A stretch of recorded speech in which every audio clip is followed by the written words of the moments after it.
G'day guys, how you doing? It's Kiwi, back with another video, and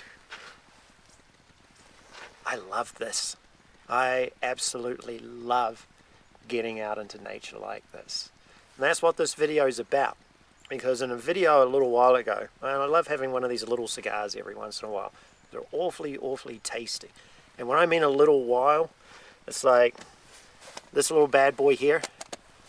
It's lasted just about 2 years now. So I don't have one very often.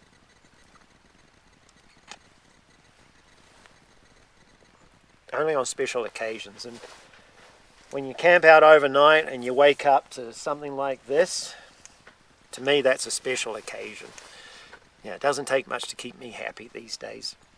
But anyway, a couple of videos ago, I had a lot of people leaving messages or comments in regards to like how they feel it's time to get back into nature or start spending more time in nature, just being in nature.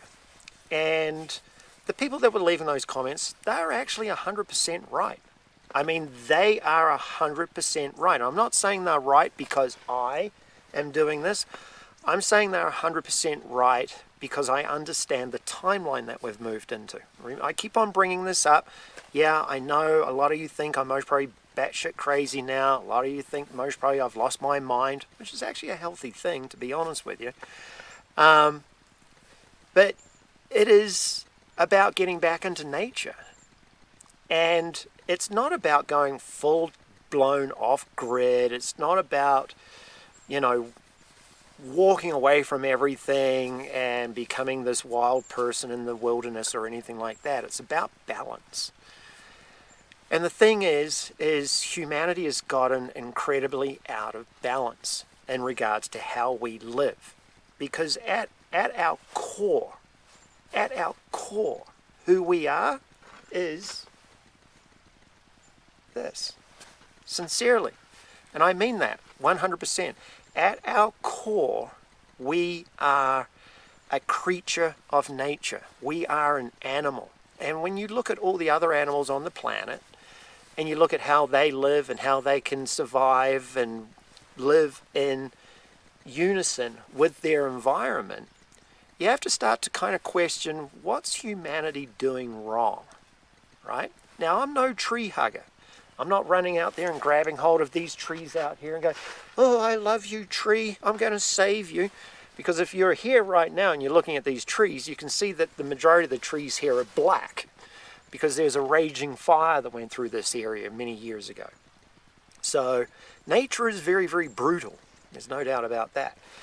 But the thing is, at our core, like I said, this is who we are.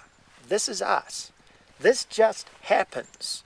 So when we take ourselves out of our cities and out of our towns and out of our materialistic lives and come back into this, it's always here without any help from us, right? It's always here. And if I could take you out of this world, like if I could take you to a place where you could look down on the planet and go, okay, we're going to remove all the human beings from the world. And over the next 500 years, look at what nature will do to all the buildings and all the structures and the roads and everything. It will slowly crumble away. And what will come in and replace it is nature. We're already seeing that in different areas around the world where there's been abandoned cities and towns and what have you. There's a bunch of them throughout the Soviet Union, or the ex-Soviet Union, and nature is overrunning those places, and the collapse of the Cold War was only 30 odd years ago, you know. So a good example is Pripyat. Pripyat is where Chernobyl was at. You know, nature is slowly but surely taking that city over. So that begs the question, what or how is the cities and the towns and all the infrastructure for human beings to run around in these rat races, because that's what they are, cities and towns are rat races, what are they? Well, How are they created? They're created from our consciousness. And I've mentioned this before in other videos. But what you've got is you've got a specific group of people, the ruling class, who have manipulated us into believing that you need this, you need to have a house, you need to be married by a certain age, you need to be doing this, you need to be doing that. If you don't have $1 million in the bank by a certain age, you're not going to be able to retire. Oh, you got to have a retirement fund. You got to have a 401k. You got to have this. You got to have that. You got to have all this different stuff, right? Got to have furniture. You got to have the cars. Oh, you got to renew your car every couple of years. All this different stuff.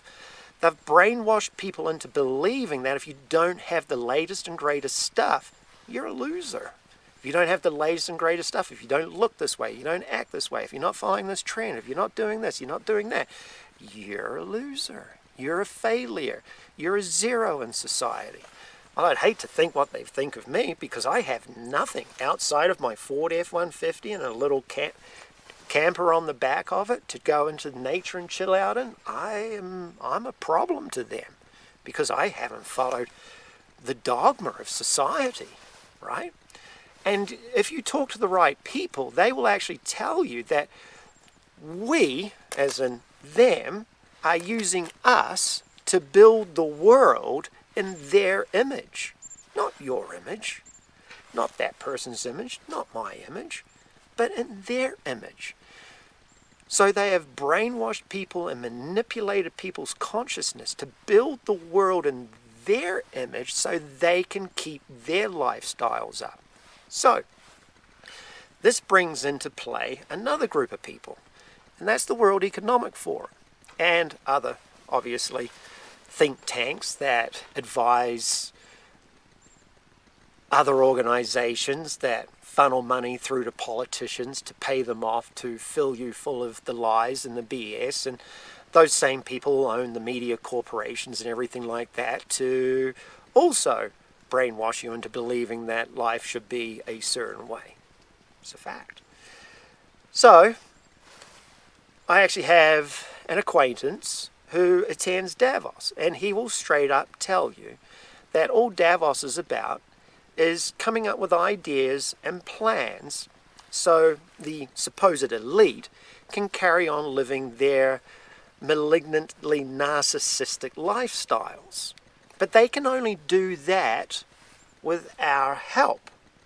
So what they do is they use their media, their TV, their social media platforms, all these different ways of being able to manipulate your consciousness into buying into their belief systems.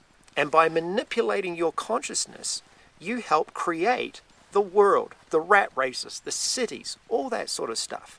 It's all been created by the human collective consciousness. And this is why people are feeling so tired now. This is why people are feeling so depressed. This is why people are feeling so out of sorts with themselves, is because the game has gotten too big now and it's wearing us down. We only have a certain amount of energy, and that energy is being sucked out of us at an incredible rate. And the last thing that they want is for us to go, you know what, I'm done. I'm going to buy a chunk of dirt and in the middle of nowhere, and you know what? At some point, I'm going to throw a cabin like right here. And it's going to be completely off grid. Or I'm going to travel around the countryside in my truck and visit all the national parks and all that sort of stuff and enjoy my life and not own a home, not have a 401k, and the little bit of money that I spend, I'm spending it on myself, and I'm going to visit these places. And when I get old, I'll die. And guess what? I'll die like this. Because I would have lived my life. That's what I want to do. Doesn't mean that's what you want to do. That's what I want to do. But here's the thing. Ironically, there's thousands, hundreds of thousands of people out there that are actually doing the exact same thing. Because the world's a beautiful place when you get away from the cities, and the rat races and the chaos and the drama and the misery and the pain, the world becomes a really, really, really lovely place. Like a guy like me, when I come out to a place like this, I feel great. I really do. I feel absolutely so at peace and so at ease. It is absolutely incredible. I mean, look at what I did. You saw it firsthand when I came back from New Zealand. I moved up into the Pacific Northwest. I lived up in the Olympic National Forest in a little townhouse. I'd go up into the Olympic National Forest just about every weekend and just wander around. I'd drive the forestry roads and just park up by a beautiful river and just chill out. Because nature is nurture. It heals us here. And that's what the ascension process is actually honestly about. You'll hear all these people online talking about 5D consciousness and manifesting this and manifesting that and all this different stuff, right?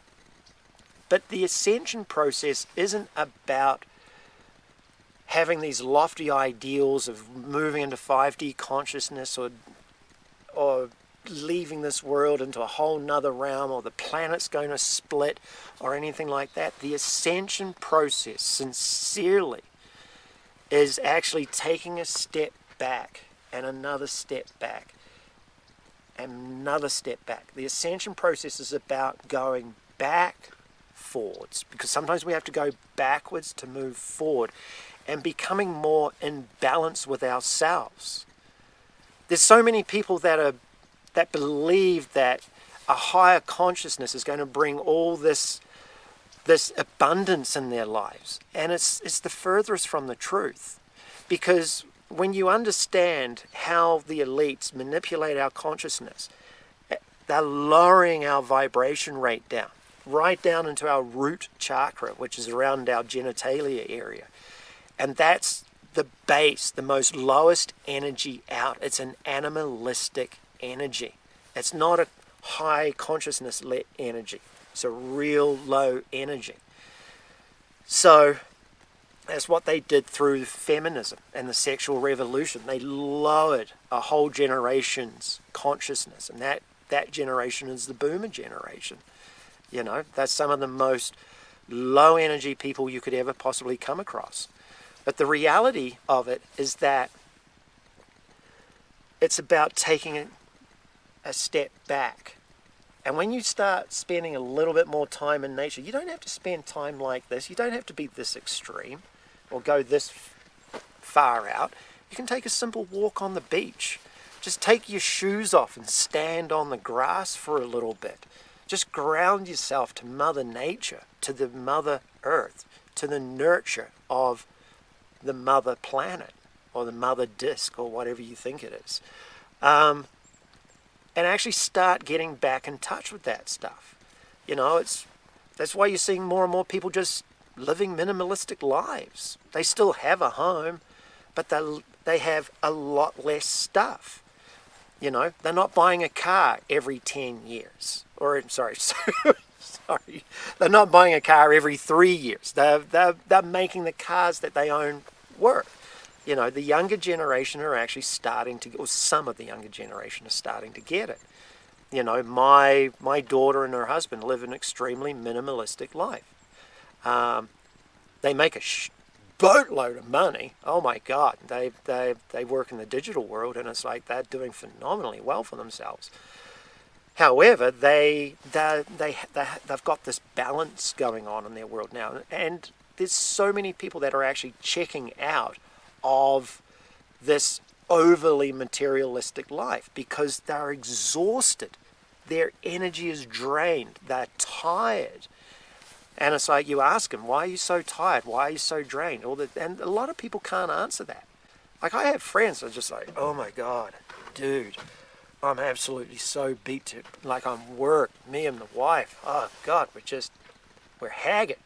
It's like, well, yeah, you've got a 6,000 square foot home, you got 3 kids, 10 cars, you know, you're making $750,000 a year, but dude, you're spending $740,000 a year just to keep everything going.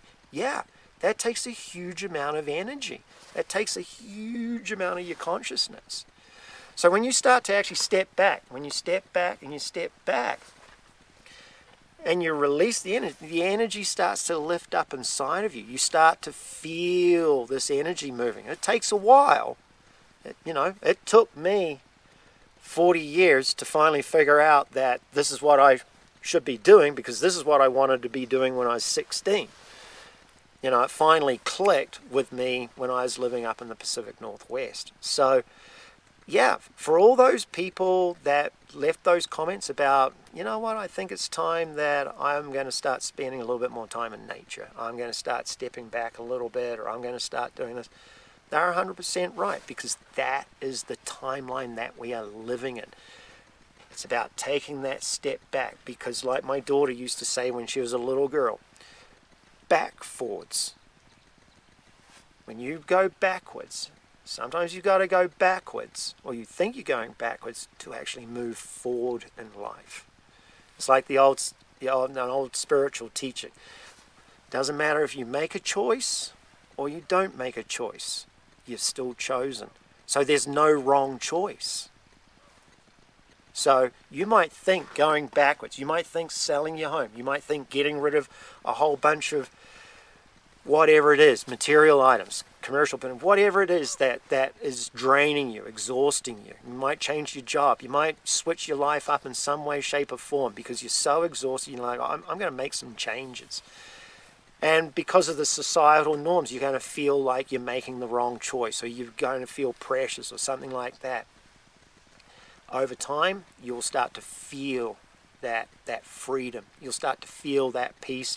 You'll start to feel how you've become, this stuff has been connected to you and weighing you down.